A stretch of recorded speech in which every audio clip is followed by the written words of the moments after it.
موجودہ دور میں اکثر و بیشتر لوگوں کو یہی شکایتیں ہیں کہ ہم پیسہ کماتے ہیں اور الحمدللہ بڑی مقدار میں پیسہ کما رہے ہیں، لیکن پیسہ رک نہیں پا رہا ہے، پتہ نہیں چلتا کہ پیسہ کہاں جاتا ہے، یعنی پیسے میں برکت نظر نہیں آتی۔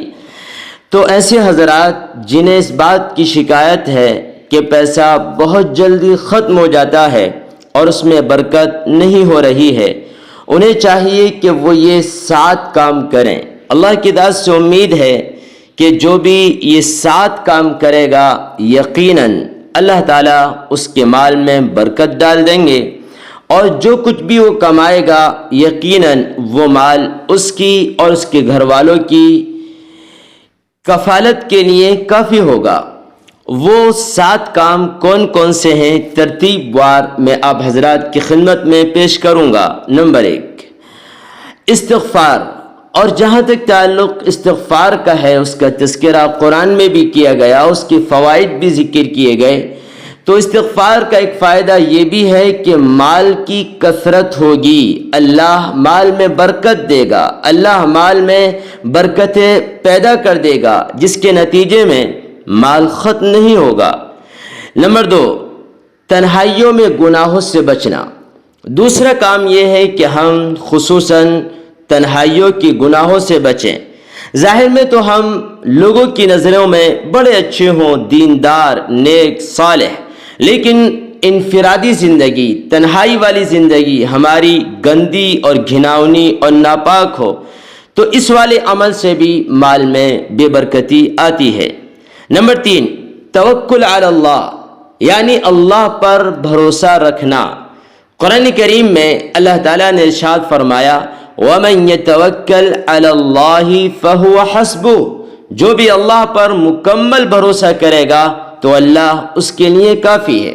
أَلَيْسَ اللَّهُ بِكَافٍ عَبْدَهُ، کیا اللہ اپنے بندے کے لیے کافی نہیں ہے؟ اس لیے ہمیں اللہ پر بھروسہ کرنا۔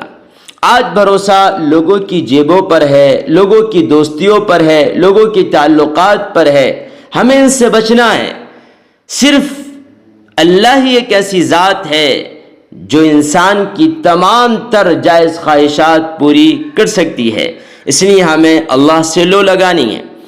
نمبر 4، انفاق فی سبیل اللہ، اللہ تعالیٰ کے راستے میں خوب خرچ کریں۔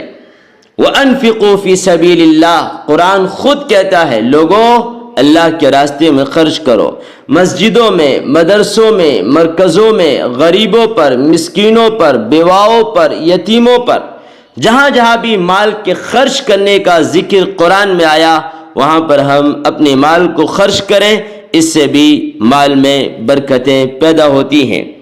نمبر 5، رشتہ داروں کے ساتھ حسن سلوک۔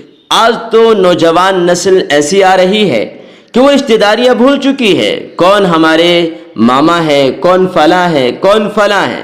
ہم خود بھی اپنے بچوں کو بھی رشتہ داریاں بتائیں تاکہ وہ ان کے ساتھ اچھا سلوک کر سکیں، اور اس کے ذریعے بھی مال میں برکتیں پیدا ہوتی ہیں۔